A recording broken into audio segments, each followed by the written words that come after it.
I didn't want to say it, but every time I have a catch up with this one's in love. And like he doesn't make me blow. People are like, no. You're lovable. Oh, girl, you're lovable. Stop. I'm a little bit more difficult. I'm lovable once you get past the hurdles. I can't. Do you know what I mean?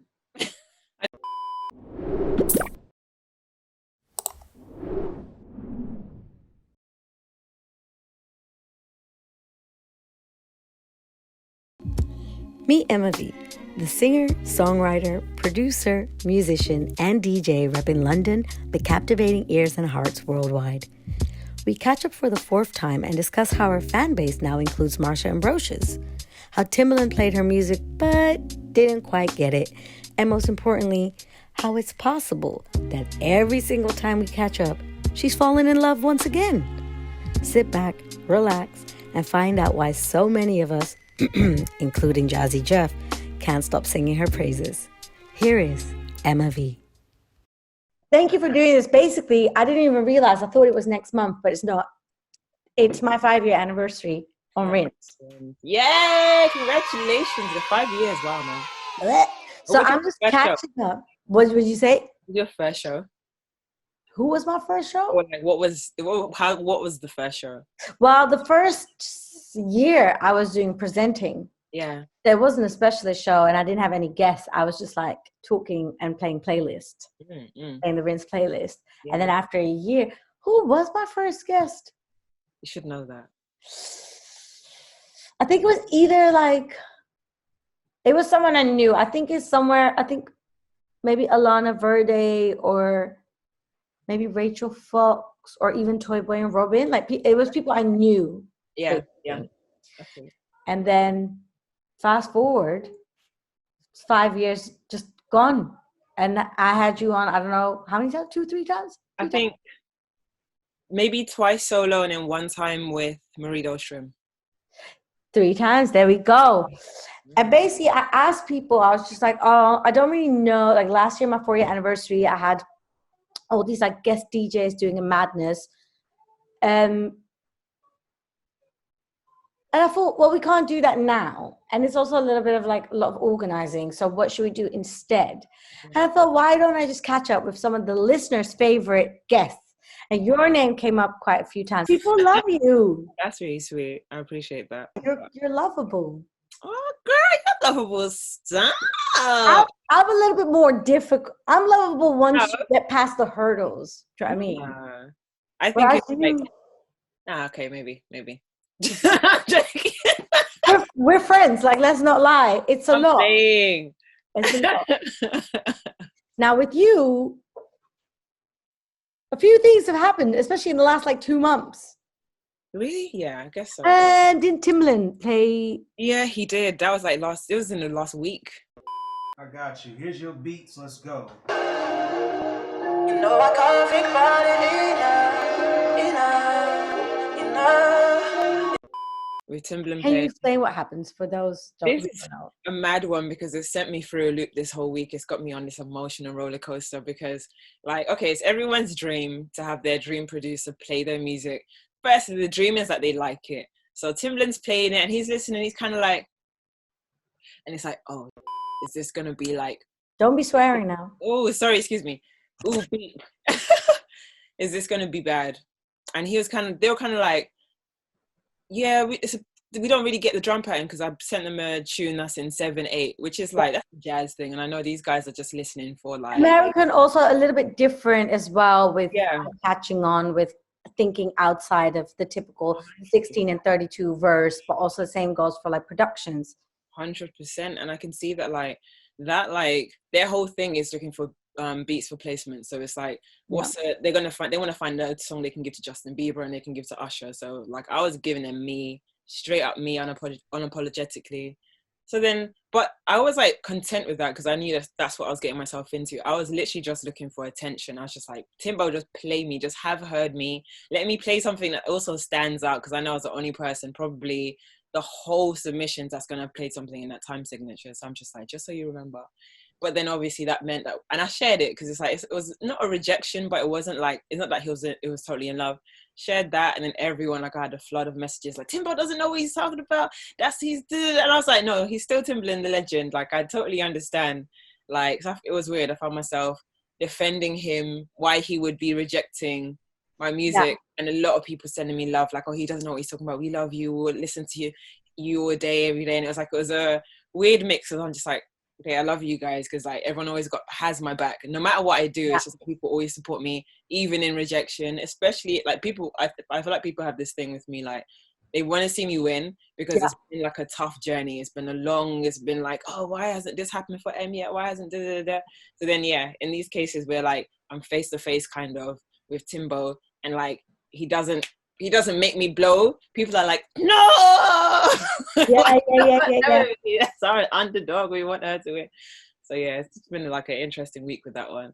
Have you caught the attention of someone else? Yes, if you must ask. I have, like, it's a bit of a mad one, because Marsha Ambrosius, like, she I saw that. Which is okay, so there's a bit of a story to that one, because Marsha actually hit me up about 2 years ago, and like, people who don't know, Marsha Ambrosius, who you might know as one half of Floetry, and then also went solo after that amazing solo career. People don't know she's a Liverpudlian, born and raised in Liverpool. Yeah, and like also wrote Butterflies for Michael Jackson. Worked with like Chris Brown, did Cry Me a River with Justin Timberlake and Timbaland. Like Marsha's not like, she's a force to be reckoned with in history over so many bloody years. Anyway, excuse my language. Then, so she commented on the post. Let me go back. She hit me up 2 years ago when my song Oops came out. Yeah. And like, I'm a dancer called Deshaun the Prince. You came on the show when Oops came out. Huh? You came on the show. I came on the show. Yes, I think I did. I'm pretty sure that's when I did. Yeah, because Oops and Letter, and then like you introduced Letter because you premiered it. That was it. I remember. Yeah. See? So like right in that same period, Marsha hit me up because she saw this guy, Deshaun the Prince, dancing to it, and he's from New York. And she's just like, I could tell you're from London. I love this song. Just caught my attention. And she followed me, DM'd, and we just had this little exchange. I was like, let's work.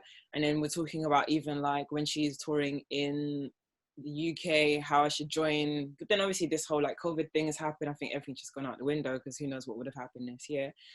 I was meant to send her music, and I never did. And to be honest, I had like 2 or 3 songs along the way that I thought maybe this would be good for her, but then I kept falling in and out of love with them. Time just went, and it never slipped my mind, but I kind of just like, my heart wasn't ready. I don't know, I wasn't in it to give her a song yet. So then now she's put eyes emojis on this post, like, excuse me. Hello. Exactly. And I messaged her, and she's like, in capitals, send me the music. And I was just like, oh, so this week, excuse my language. I've got a filthy mouth. So what do you call it? This week I made like 3 new beats. And then yesterday I was in the studio with a guy called DT Soul, if you know Daniel, who plays keys, talkbox. He's an amazing producer. Okay. And like, we were in the studio yesterday just kind of like fleshing out these tunes a little bit to send to her. Hopefully next week when I get the guitars and bass replayed on it and stuff like that. I'm trying to like, now she's gonna get a pack from me in the next few days. That's like, I think I'm trying to like make the next Marsha Ambrosius album. That's kind of where I'm going. If I'm gonna do it, I'm gonna do it properly. So fingers crossed that like she F's with it, because it's really, it's a future R&B. It's more trap. It's like, it feels like I'm trying to turn Marsha into Summer Walker, and her and Ari Lennox all smashed into one. That's what this kind of production is. I'm just like, let's see what Marsha says about being brought into 2021. Do you know what I mean? I do. I'm not even going to say nothing. That's the thing. I'm just not even going to say nothing. And I'm just going to wait until you message me. And say, hey. And I hear something. Exclusive, exactly. You want me to be video vixen in the video? Of course, Marsha. Like, not a problem. You've got this, Emmavie. What else have you been up to? Maybe not as an artist, but what has been happening with you? As a human being. As a human being. You know what? Like, life is, right now, I guess for everyone, it's a real it's a real roller coaster. Like I'm kind of just practicing gratitude every day because nothing like so bad has happened around me. I've been like blessed with like love and family. Like I'm in a real nice relationship right now. I think every time you talk, it's like Every time. Okay. I didn't want to say it. Yeah, well, like this is our thing, I guess. It's like I didn't want to say it, but every time I have a catch up with this one's in love. I feel like the second time maybe, but not the first time. Definitely. Damn, man, is so mad. You're right, but like but it's not. But look, that's a good thing. Yeah. You know what I always say? I love love. Yeah, me too. And why wouldn't you? Don't ask me anymore. Where are you in your like? People hear me talk on the show every week for 5 years now. To be I think people know how I'm doing. It's about their favorite guests and seeing how they're doing. Mm-hmm. And what do you think you're gonna tell me if we catch up? We do another catch up show in a year and a half or 2 years. What do we hope, or what do we think you'll be telling me then? Well, about everything, life and career, or just I don't know. That's up to you. What can you envision? Well, I'm hoping that like then I would have my second album out and my next EP with the Timbo feature. With the Timbo feature, with the Marsha one, with the Ari Lennox, like I don't know, co-production. I don't know what anything exactly. With let me just think what something. Hopefully more TV stuff. Yeah. Being a year and a half more into my current relationship or further into. I love how she had to say current relationship. Yes. It's not going to be a new one. It's not going to be anything like that. This is it for me now. Like that's where my heart is at. That's where my goals are set anyway. So you're so cute. Yeah.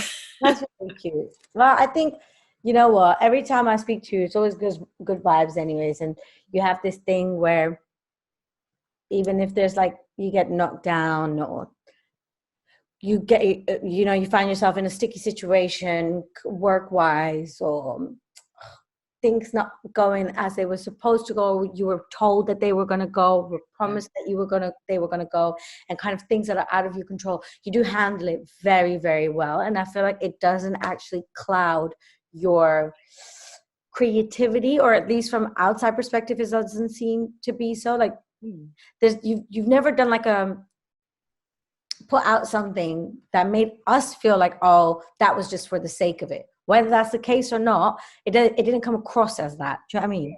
Yeah. I don't know if I've ever been particularly conscious of that. I think, but like I do think I try and just practice having a positive outlook. But I think I've always just said this, like anything that I'm sharing about myself online and anything that people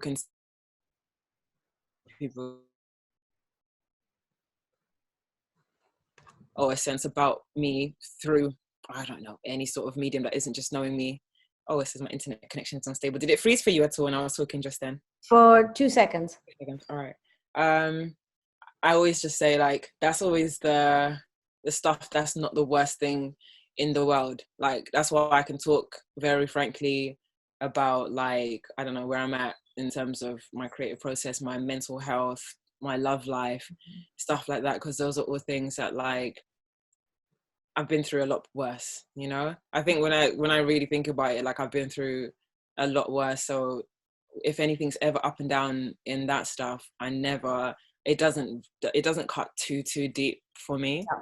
I don't know if that's a good or a bad thing. I don't know if that's because like I've been through so much hardship that like nothing really gets me all that down, but like it's working for me so far, and it's keeping me pushing, and it's keeping me always kind of like thinking positively about the future and stuff like that.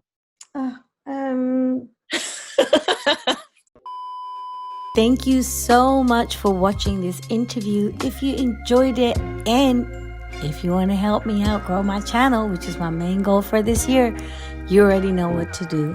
Hit that like button, leave a comment, and even better, subscribe to my channel, which is completely free. So why wouldn't you? And keep your eyes on my channel, because every Thursday for the next however many months, I'm going to keep at it for as long as I can, I'll be dropping a brand new video. Thanks.